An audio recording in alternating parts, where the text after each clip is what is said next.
ээж байхад тэгэл бүх юм байдаг. Ээж бол ерөөсөө бүх дэлхийн ертөнц шүү дээ. Хүн болгоны хувьд бүх юм нь байдаг гэж боддог. Гэхдээ яг нь миний хувь тавилан тийм байсангүй. Та гэхдээ их жоохондоо ээжээсээ салсан тэр бүхэн хооронд танд нэг юм мэдрэгдээд үлдсэн таны одоо төрсөн ээжийн хайр гэж байдгүй юм мэдрэмж үлдсэн үү? Хүнд хичүү зүйл одоо тулгарх үед хажууд ээж байхад тэгэл дэлхийн ертөнц гэрэлтэй тавьчихдээ штэ. Гэрэл цацруулаад. Миний хувьд тэр одоо хайрыг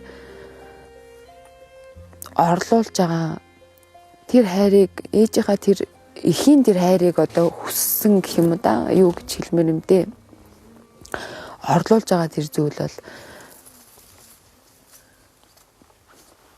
одоо ард олноороо түм одоо юу хий ард түмнэрээ одоо ингээд хайрлуулж байгаа амжилтыг мэн одоо юу хийн те ард түмэн таныг тэгж баярлаж одоо урмын үг хэлж байгаа тэр зүйл маань одоо тэр хайрч юм шиг те намайг хайрлаад байгаа юм шиг.